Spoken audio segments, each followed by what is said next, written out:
Vote প্রচারে দেখা যাচ্ছে সব প্রার্থীরা বালি বিধানসভা এলাকায় তারা নিজেদের প্রার্থী এবং দলীয় কর্মী নিয়ে বাড়ি বাড়ি যাচ্ছে, কিন্তু তৃণমূল কংগ্রেসের প্রার্থী কৈলাস মিশ্রকে অন্য চিত্র দেখা গেল। তিনি আগে বালিকে ক্লিন করবেন, অর্থাৎ যেসব কাজ বাকি রয়েছে, বালির বিভিন্ন জায়গায় আবর্জনায় ভরে রয়েছে, নর্দমায় ময়লায় ভরে রয়েছে, সেই সবগুলো তিনি প্রচারের মধ্যে রেখেছে। অর্থাৎ প্রচার করতে করতে বালিকে পুরোপুরি ক্লিন করে দিচ্ছেন। এবং দেখা গেল পঞ্চাননতলা অর্থাৎ চৈতনপাড়ার মুখে আবর্জনা স্তূপ হয়েছিল গত 4 বছর ধরে, কিন্তু তিনি যে প্রতিশ্রুতি দিয়েছিলেন যে প্রচারের মধ্যে নয়, বালিকে আগে ক্লিন করবেন, আগে তারপরে তিনি প্রচার মানুষের সঙ্গে জনসংযোগ করবেন। অর্থাৎ বয়স্ক মানুষরাও যেটা বলছেন যে বালিকে আগে তিনি ক্লিন করছেন, তিনি প্রচারে গিয়ে সমস্ত জায়গায় দেখছেন, তিনি নিজের একটা মোবাইল নাম্বারও সবাইকে দিচ্ছে, সেই নাম্বারে এলাকার প্রচারে যদি কেউ ময়লা এবং আবর্জনার ছবি পাঠায় সঙ্গে সঙ্গে বালি পুরসভার আধিকারিককে খবর দিয়ে সেই ক্লিন করছেন। অর্থাৎ বালি পুরসভা সহযোগিতার হাত বাড়িয়েছে, তিনি একটা প্রচারের অভিনব পন্থা ধরেছেন যে আগে বালিকে ক্লিন, তারপরে তিনি জনসংযোগ এবং ভোট চাইতে যাবেন। সেই মতে কথা দিয়ে কথা রাখলেন এখানকার প্রার্থী, তৃণমূল প্রার্থী কৈলাস মিশ্র, এবং বালি ক্লিন করা শুরু করে দিয়েছে। চৈতনপাড়া পঞ্চাননতলা ক্লিন হয়েছে। ভালো কাজ করলে ধন্যবাদ জানাতে হবে, মানুষজনের কাজ যদি না করে তো তার বিরুদ্ধে করা হতে হবে, এটাই তো প্রশাসনের কাজ।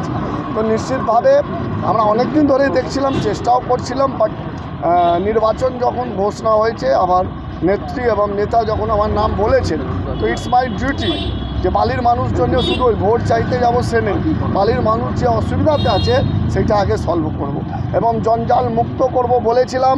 আপনি বালি যে কোনো রাস্তাতে ঘুরে দেখে নিন, বালি, বেলুড়, লিলুয়া, যেইখানে আপনার ইচ্ছা আছে যান। লিলুয়াতেও বলছি, আমি ওই বিজেপি মতন নেই জলে দাঁড়িয়ে গেলাম ছবি তুললাম, সেরকম নেই, কাজ করব, ক্লিন করে দেবো।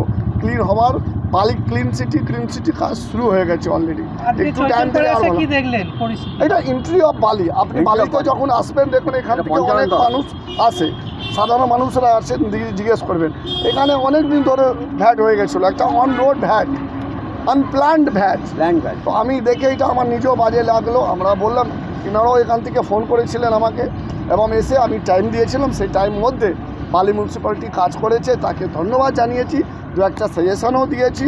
এবং এই রাস্তা যেন ক্লিন থাকে, এই রাস্তা শুধু বলছি না, বালি যে কোনো রাস্তা ক্লিন থাকতে হবে, এটাই আমার টার্গেট।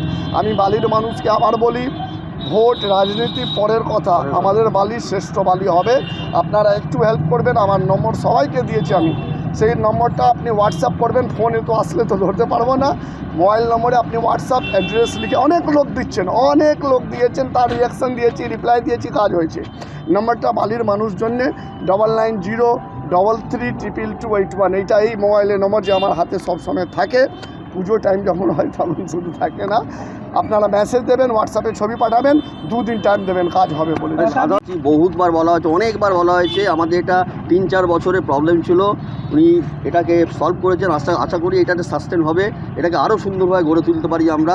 বালির এন্ট্রি পয়েন্ট, এটা বালির মানে অজস্র লোক, বালি স্টেশন থেকে Balighat, auto stand, toto stand, bus terminus, mini bus terminus সব আছে। অসংখ্য লোক, বাইরের অসংখ্য লোক, তারা ছিচি করে এই তোমাদের বালি। আমাদের বাড়িতে আত্মীয় স্বজন আসলে বলে, কী রে, কী দেখে এলাম, তোদের এখানে কি মিউনিসিপ্যালিটি আছে কি আছে না? ভোট আসে, ভোট যায়, অনেকে বলে করব, তারপরে দেখা যায় করে না। আমরা সেটাই চাই না, আপনি এটা তো উনি কথা রেখেছেন, এটা আশা করা যায় উনি যেমন কাজ শুরু করেছেন কথা রাখবেন। আমরা চাই এটা সাস্টেন করুন।